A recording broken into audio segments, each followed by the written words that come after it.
Bonjour à toutes et à tous et bienvenue dans ce nouvel épisode de Salve Musica. Quand on parle de formation vocale, on pense tout de suite au chœur. Pas ce chœur-là, mais plutôt celui-là. Mais cette formation est loin d'être la seule. Aujourd'hui, nous allons tenter d'énumérer les différentes formations vocales existantes.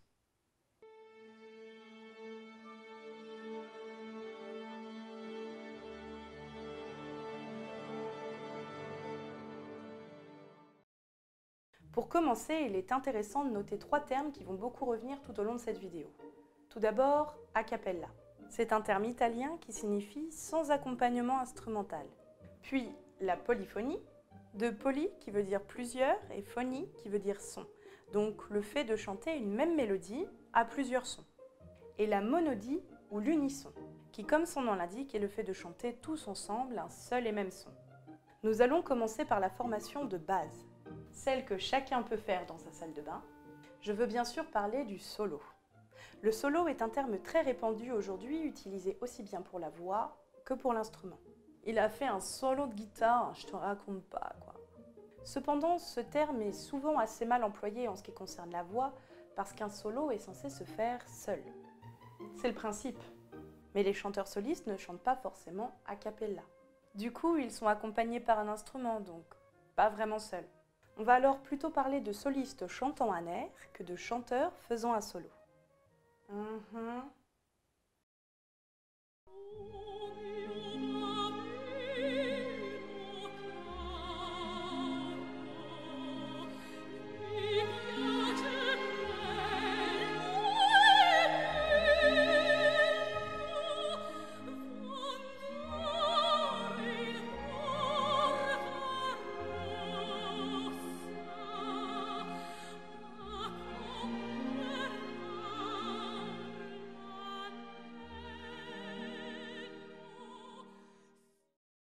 Après un, c'est deux, vient alors le duo. Soit deux personnes chantant ensemble un même morceau musical, soit à l'unisson, soit polyphoniquement, chacune sa voix.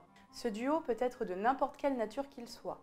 Un duo de femmes, un duo d'enfants, un duo d'hommes, un duo mixte. Peu importe.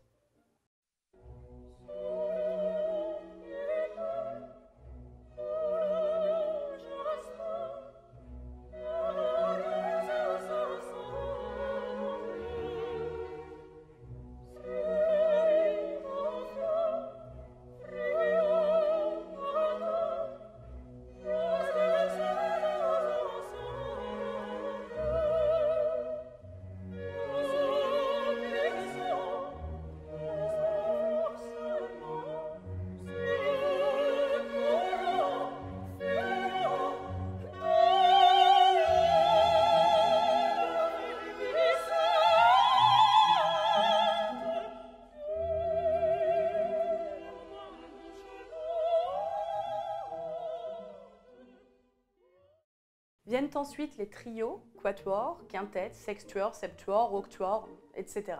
Vous avez compris le principe. Il est intéressant de souligner quand même que lors de ces formations, il n'y a qu'un chanteur par voix. Donc pour un trio, par exemple, 3 chanteurs vont chanter 3 parties différentes. Pour un sextuor, 6 chanteurs vont chanter 6 parties différentes. En même temps, ça peut commencer à être un petit peu le bazar si c'est mal écrit.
Nous passons ensuite à l'effectif suivant, qui est l'ensemble vocal.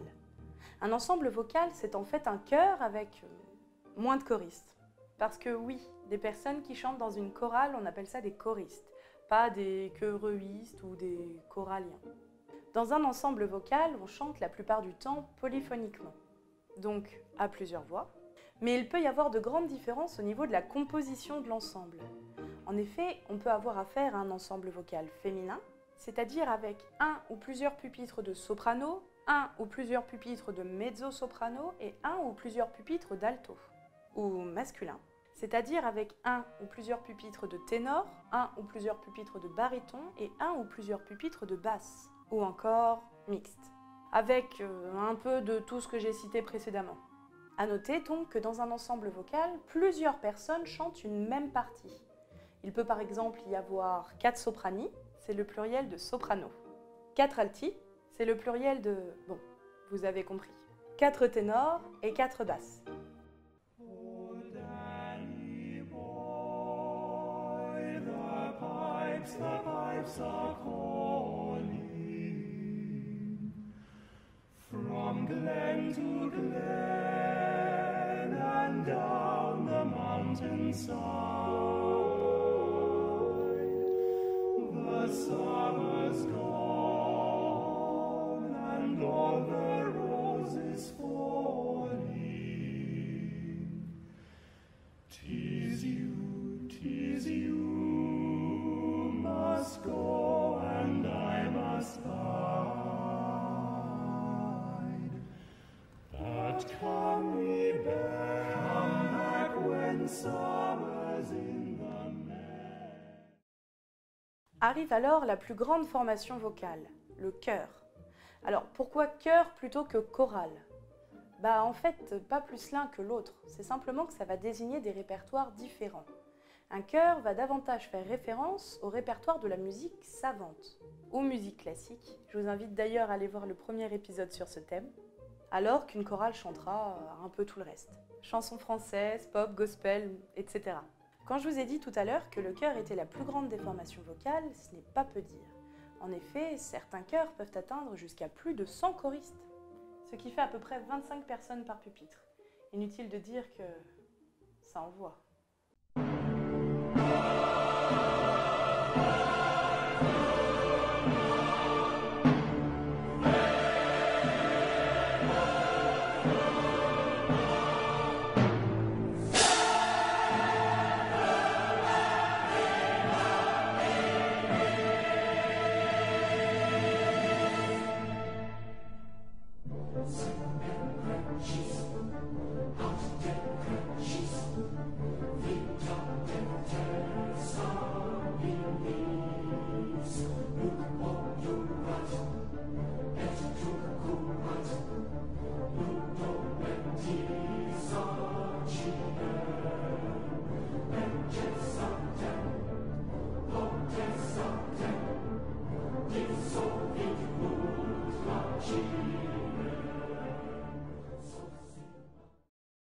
Il est intéressant de noter que la formation chœur est la formation la plus accessible à n'importe quel individu.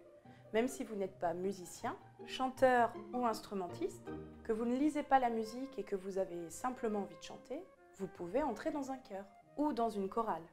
Car le nombre aide à minimiser les petits défauts, techniques et ou vocaux que vous pouvez avoir personnellement. Après, faut pas se leurrer non plus. Les grands chœurs que vous entendez à l'opéra ou lors d'événements télévisés, pour ceux qui regardent encore la télévision, sont des chœurs composés de chanteurs professionnels. De même pour les chœurs d'enfants, ce sont la plupart du temps des enfants faisant partie de maîtrise. Des sortes d'écoles de chant pour les enfants où ils ont des cours de technique vocale.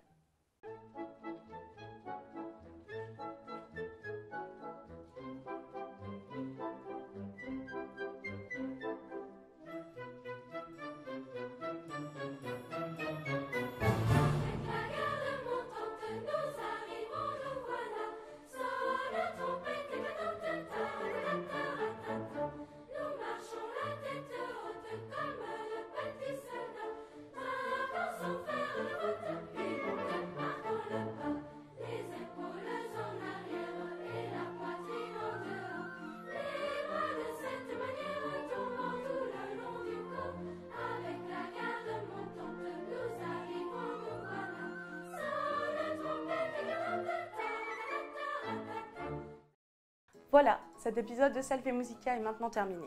J'espère vous avoir donné envie d'aller écouter de la musique. Et qui sait, peut-être d'aller vous inscrire dans une chorale. Merci à tous d'avoir regardé cette vidéo. Si elle vous a plu, n'hésitez pas à la partager, à vous abonner et à mettre un petit pouce en l'air afin de soutenir mon travail. Quant à moi, je vous dis à très bientôt, musicalement.